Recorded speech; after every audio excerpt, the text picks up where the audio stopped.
Hey guys, welcome back to the channel. 20,000 miles on the Performance Model 3. Hey guys, welcome back to the channel. So for today's video, I wanted to give you guys an update on owning my Tesla Model 3 for 20,000 miles now. So let's see here.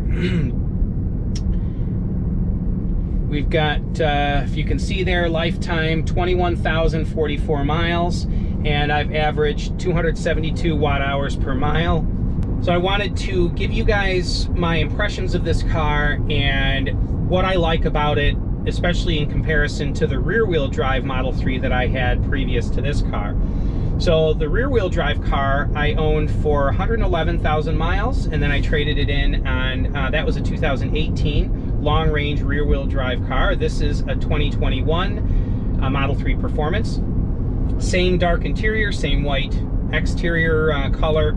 I use this car for business, and it looks classy in this color. What are the differences? Well, there's a couple things. The door cards are different. That is a different visual cue on the interior, different center console, and cell phone area. That's kind of nice. The double pane front windows. I've had people say that they've done decibel level tests and it's no quieter in the cabin. That may be the case, but I think that maybe the decibel level is similar, but the frequency has been lowered. It definitely has a more dead sound inside the car, so that has been great. Obviously, the performance of the car is amazing. I mean, it's I don't want to say it's too fast, but it's way more power than any one person needs. So that's phenomenal. The range is quite good. My car, I had seen some battery degradation. I was down to about 296 miles of range on a full charge. This car started at 306, 307. All right, so we are at 100% charge. Let's see how many miles it shows. 307 miles at 100% state of charge. This car has been lowered slightly versus my last car, just from the factory, and has factory larger brakes and 20-inch wheels and tires. Now, with my previous car, I had put 20-inch wheels and corresponding lower profile tires on it and had lowered it down an inch. So they do ride very similarly, although I will say this car, being that the suspension work was done from the factory, it definitely has a more plush ride than my last car. Also, the seats are far more comfortable than my previous car, far more. In fact, I put aftermarket padding and leather seat covers in my last car because the seats, they really left a little bit to be desired in the comfort department there. So the car's faster, more comfortable, it's smoother, it's quieter. So overall, basically in every category, this car has been improved over my last car. Now, are there any negatives? I would say the one negative would be, and I was warned on this when I bought the car, that I'm gonna wear out tires like crazy. Well, it's not so much that it's a performance car and you're constantly flooring it. I mean, some people, that's the case, but this car has 21,000 miles on it. I've rotated the tires a couple of times and they are definitely wearing pretty rapidly. These are Pirelli P0 performance track tires, and they were never meant for high miles. I believe they put these tires on this car because with all the power it's got, you need tires that will actually stick. So it's got 21,000 miles on it. I will probably get another 10,000 out of these tires before I need to replace them. Though admittedly, I'll say this, that my last car with the factory 18-inch aero wheels and tires, I think it was 19,000 miles before I noticed significant wear on those tires and ended up replacing them.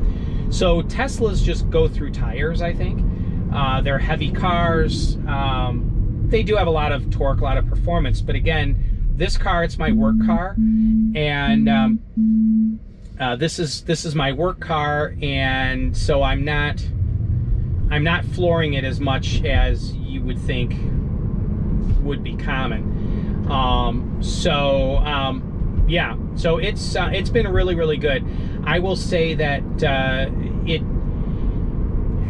assuming the reliability is good on this car, I'm super happy with it. It was $62,000, so it was not a cheap car, but that was out the door. Not a cheap car, but especially in this age of super expensive fuel, it sure is nice having a car that I don't have to worry about paying for gas.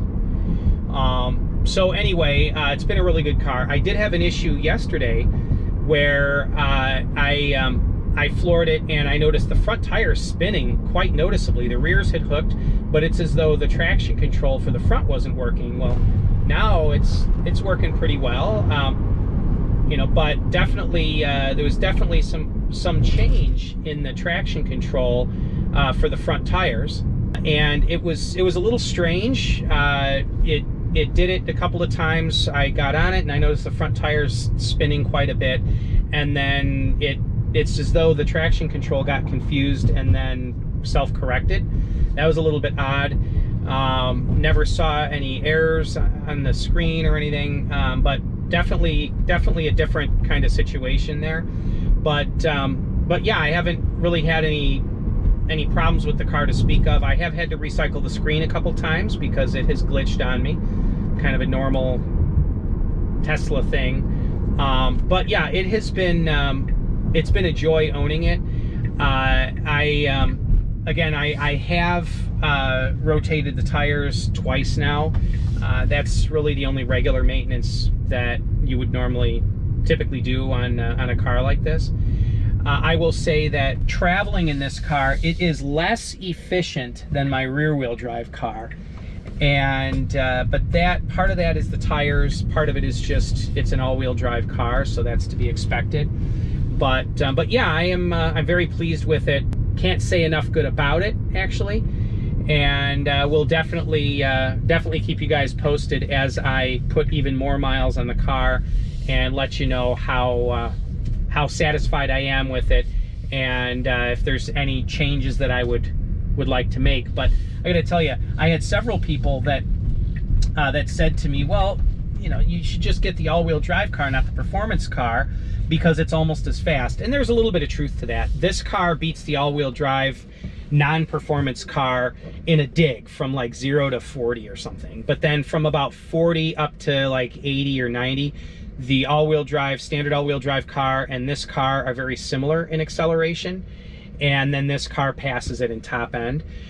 But I like 20-inch wheels and tires. I like a lowered profile, and the fact that it comes with the bigger brakes, and there is different software for the performance car, so I really wanted that. And aside from, you know, adding my own you know, adjustable screen mount to the car, that's the only modification I've done, and probably is the only modification I will do, other than I will probably tint the windows this summer. So so that's it for me for today. Just a really basic short video, but I wanted to give you guys an update on what I thought of the car now that I've had it for 20,000 miles. It's been about 9 months, I think, at this point. So if you have any questions, let me know. We are totally caught up on screen mount orders. So if you order one, it would probably ship within a couple of days. So there'll be a link in the description to order one, as well as a discount code. So now that we're caught up on orders, I'm sort of celebrating by reinstituting a discount. So there'll be a discount code and a link in the description below. There are a couple YouTubers that will be doing full reviews of my swiveling screen mount, especially in comparison to the Chinese mount, coming up here soon. So thanks for tuning in, guys. Let me know if you have any questions. And as always, stay charged. Thanks, guys. Bye-bye now.